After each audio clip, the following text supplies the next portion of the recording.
Hello, hello, bonjour à tous. J'espère que vous allez bien, que vous prenez bien soin de vous et que surtout vous trouvez du temps pour vous. C'est essentiel.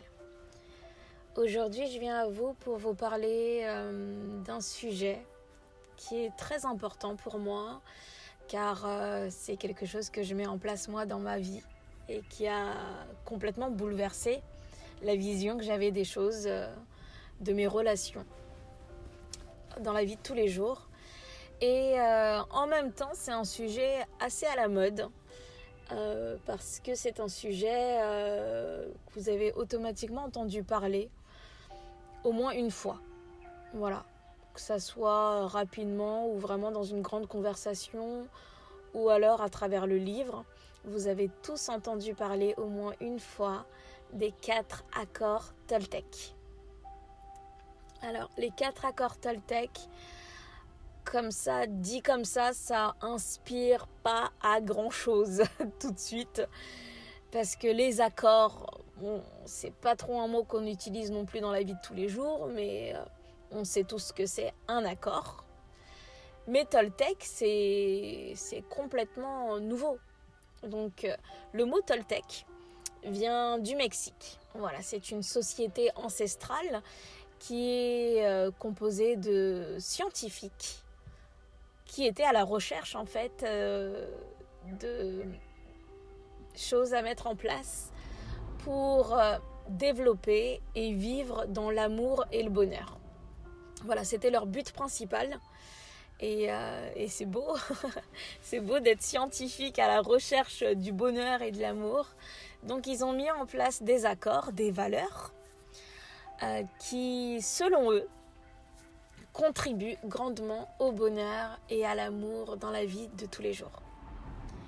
Et aujourd'hui, on a, nous, connaissance de ces accords-là, qui datent de milliers d'années, grâce à Don Miguel Ruiz, qui a transmis ses connaissances, qu'il a eues lui-même, puisqu'il fait partie de la lignée des Toltec, à travers le livre, donc les 4 accords Toltec. Voilà pour la petite histoire, d'où proviennent ces accords et comment aujourd'hui on a la chance d'avoir accès à ces accords qui contribuent à vraiment voir la vie autrement et plus sainement selon moi. Donc pour aller directement dans le vif du sujet, donc les 4 accords, on va commencer par le premier accord qui est que ta parole soit impeccable. Voilà, ça c'est le premier accord à retenir, que ta parole soit impeccable. Alors vous allez me dire, mais impeccable, c'est pas possible tout le temps, avec tout le monde. Oui, c'est vrai. Mais en fait là, le message qu'on essaye de faire passer, c'est qu'il faut toujours réfléchir avant de parler.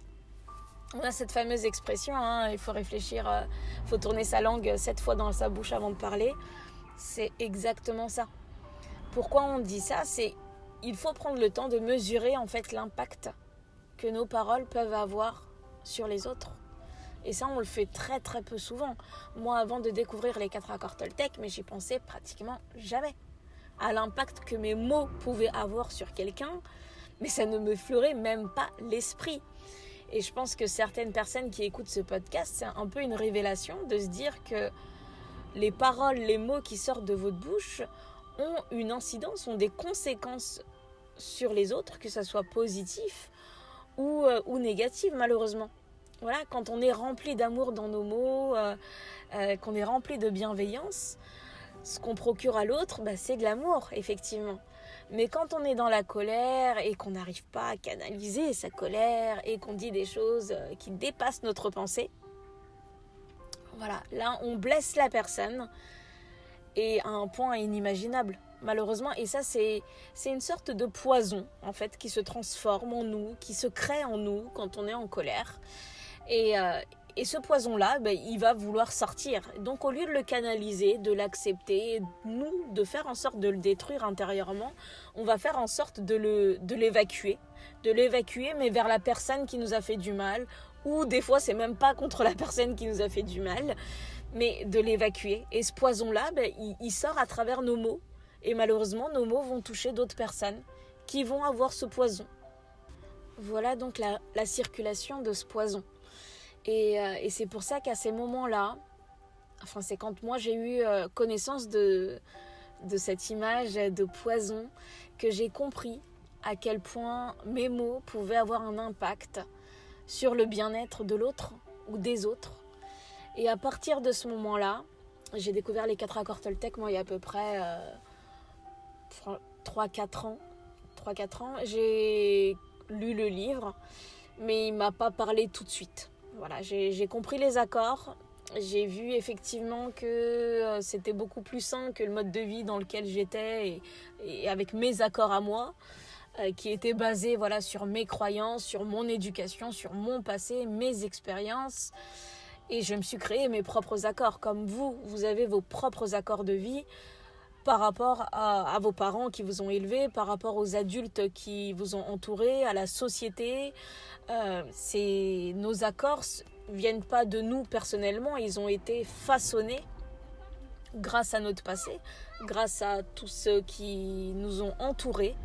Et ça veut pas dire que c'est forcément la vérité. Donc c'est vrai qu'en découvrant les accords Toltec, on se prend un peu une claque. Parce qu'on se dit, waouh, c'est tellement sain, c'est tellement rempli d'amour, c'est tellement bienveillant que c'est dommage qu'on nous ait pas appris ça plus tôt ou que ça soit pas naturel en fait, comme fonctionnement chez tout le monde.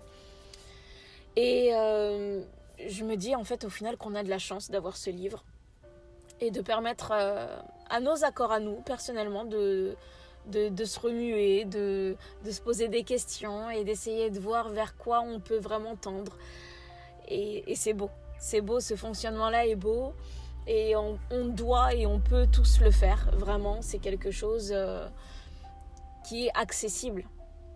C'est parce que c'est pas impossible, voilà, c'est pas des accords impossibles qu'ils nous proposent.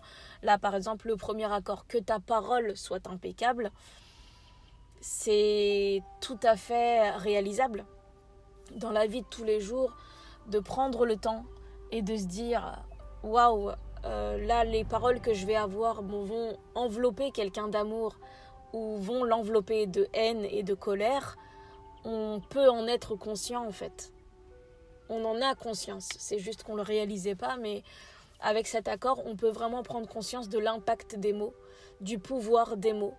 Voilà, j'ai toujours dit ça depuis très longtemps, que les mots étaient magiques parce que j'adore écrire et j'aime beaucoup écrire les courriers, des lettres. Et je me dis que dans un courrier, dans une lettre, on peut transmettre tellement de choses. Et généralement c'était mon chéri, quand il lisait le courrier, c'était des choses que j'arrivais pas forcément à dire dans la vraie vie parce que c'est des choses profondes. Et il me disait que c'était très touchant et que c'était très beau. Et je lui répondais effectivement que c'était le pouvoir des mots. Le pouvoir des mots, et on ne soupçonne pas en fait la force du pouvoir des mots. Et là, cet accord-là m'a fait réfléchir à tout ça, qu'effectivement, j'avais ce don voilà, de procurer de l'amour à travers certaines lettres. Et de là, de voir la magie des mots. Et qu'en même temps, quand j'étais en colère, je pouvais aussi malheureusement envelopper la personne ou les personnes de ma colère et de choses méchantes. Donc du coup, maintenant, j'arrive plus à me poser et à réfléchir. J'ai collé les accords Toltec, moi, à côté de mon lit. Comme ça, je les ai toujours en tête. Je les connais bien évidemment par cœur. Et ça me permet tous les jours d'avoir un accord plus sain pour ma vie de tous les jours. Et on passe maintenant au deuxième accord, qui est « N'en faites pas une affaire personnelle ». Alors cet accord-là, il m'a beaucoup aidée, vraiment, parce que on a tous cette faculté, en fait, avec du recul maintenant, à se mettre en position de victime tout de suite, à se dire que toutes les situations et toutes les paroles qui sont dites sont forcément accusatrices et contre nous. Voilà, peu importe qui le dit, peu importe qui agit, on prend les choses personnellement. On fonctionne comme ça en fait. L'être humain fonctionne comme ça. Voilà, si c'est mon conjoint qui fait quelque chose, c'est forcément contre moi. Si c'est ma collègue de travail et que c'est par rapport à mon travail, c'est forcément contre moi. Alors qu'en réalité, c'est pas du tout le cas. Ce n'est pas le cas du tout. Et il faut prendre du recul. Moi, c'est grâce à ce livre et grâce à cet accord que j'ai compris que déjà j'étais pas le centre du monde. ça calme un peu. Et également de se dire que les gens agissaient en fonction de leur propre schéma et de leur propre vision du monde. Et qu'on n'était pas forcément dans la même galaxie, quoi. On vit dans le même monde, mais chacun a sa carte routière, en fait. Par rapport à son passé, par rapport à ses propres accords, ses propres valeurs de vie. Et du coup, quand ils agissent ou quand ils parlent, ce n'est pas forcément contre nous. Ce n'est pas... Voilà. J'ai un exemple là qui me vient. Imaginons dans la rue, ça m'est jamais arrivé, mais c'est l'exemple qui est cité dans le livre. Si dans la rue, quelqu'un passe et que d'un coup, il vous dit « espèce d'idiot !» Là, vous vous arrêtez tout de suite et... mais insultez-moi, qu'est-ce qui se passe? Pourquoi?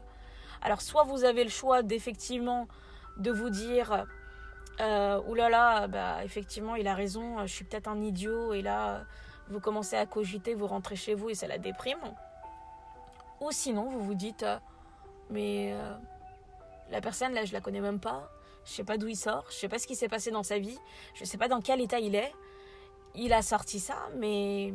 ça me touche pas parce que ça c'est pas du tout ce que je suis et il ne me connaît pas en fait pour me juger, pour se permettre de dire ça, de dire des choses sur moi, sur mon comportement ou sur ma qualité d'être humain en fait.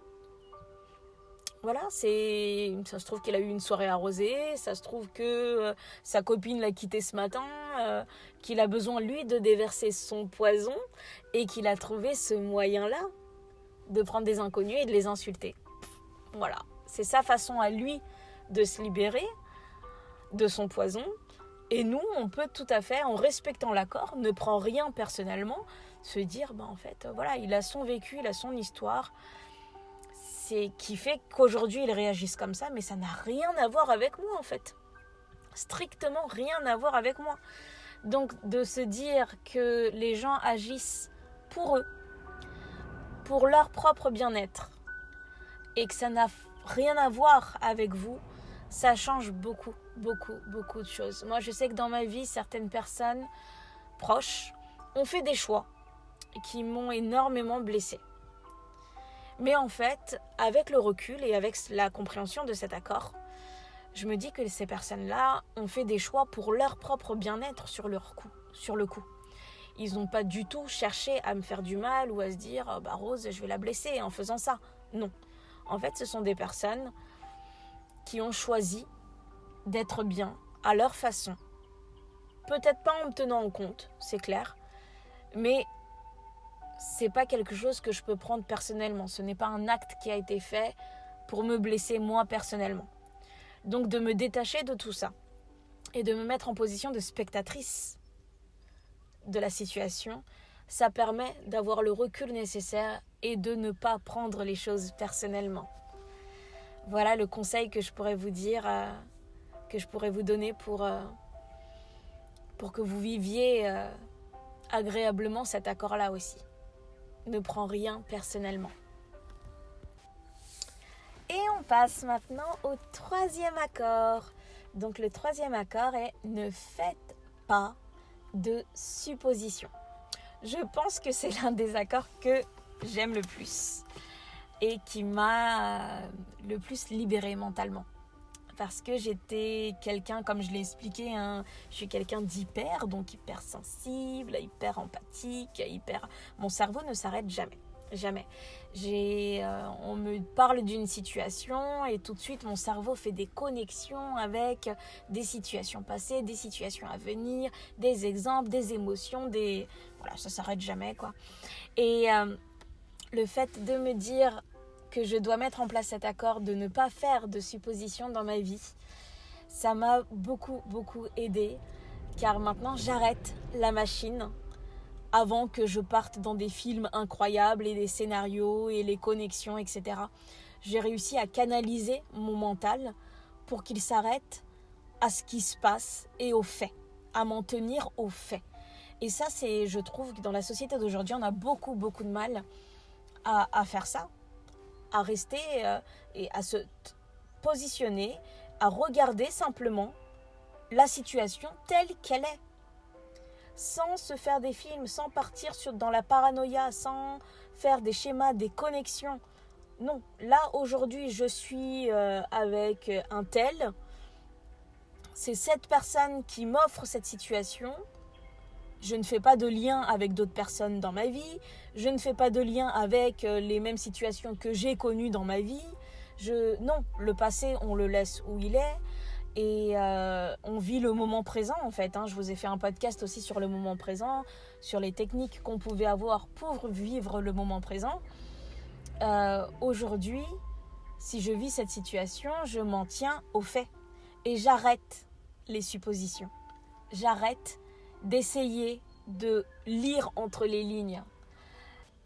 Et enfin, le dernier accord qui est « fais toujours de ton mieux ». J'adore cet accord-là aussi parce que c'est un rappel, c'est un joli rappel que dans la vie de tous les jours, peu importe ce qu'on traverse, peu importe comment on se sent, triste, fatigué ou qu'on soit malade, qu'on aille au travail, qu'on soit dans une vie assez speed, dans un rythme assez speed ou pas, peu importe en fait ce qui nous arrive, on devrait se dire que chaque jour, on doit faire de notre mieux.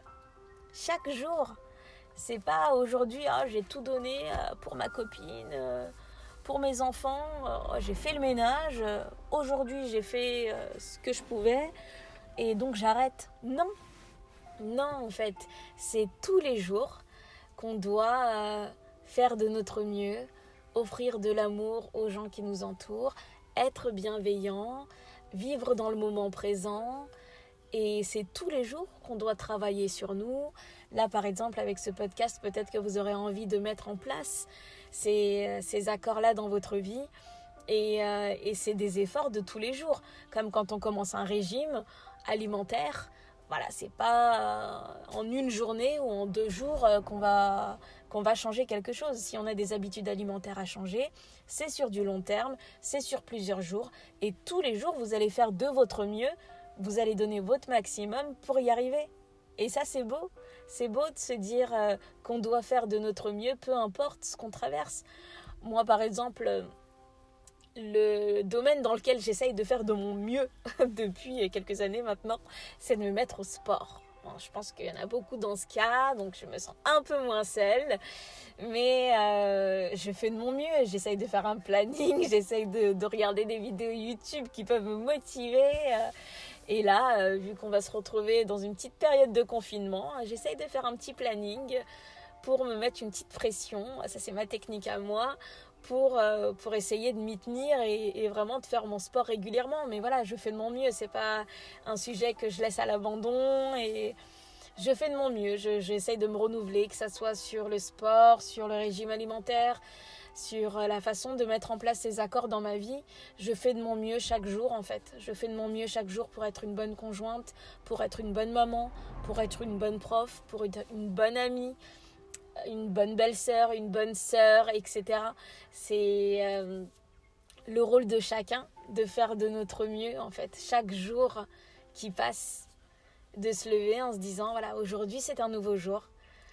Une nouvelle journée d'existence, une nouvelle journée qui va être chargée d'émotions, de magie, de cadeaux et qu'il faut que je me donne à fond, voilà, que j'offre le plus beau de moi tous les jours et le meilleur de moi. Et à force de travailler les choses, de toute manière, on arrive à du meilleur. Forcément, en faisant des efforts, on évolue, on avance, on progresse et on est forcément une meilleure version de soi-même avec le temps. Et c'est important de le réaliser.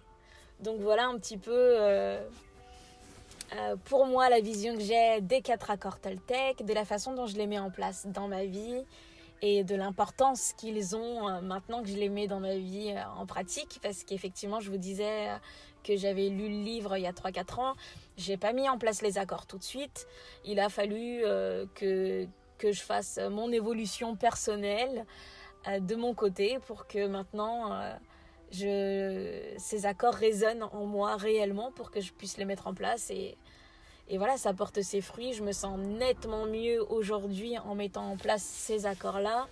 Et effectivement, d'être dans l'amour et dans la bienveillance tous les jours, c'est très très agréable. Et ça nous permet de nous remettre en question souvent.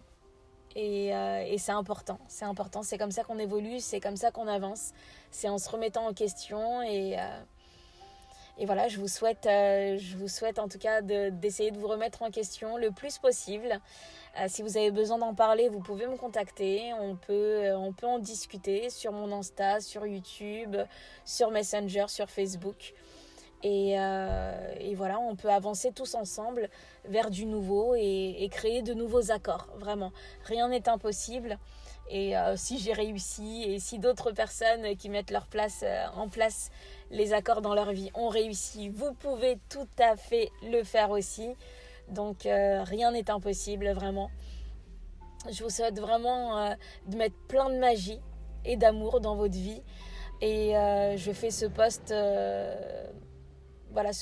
sur les accords Toltec parce que je trouve que c'est un excellent moyen d'apporter de la magie dans sa propre vie déjà, dans son cœur et dans la vie des autres. Voilà. Écoutez, je vous souhaite une très bonne journée ou une très bonne soirée, ça dépend du moment où vous entendez ce podcast. Prenez bien soin de vous et à très bientôt pour un nouveau podcast.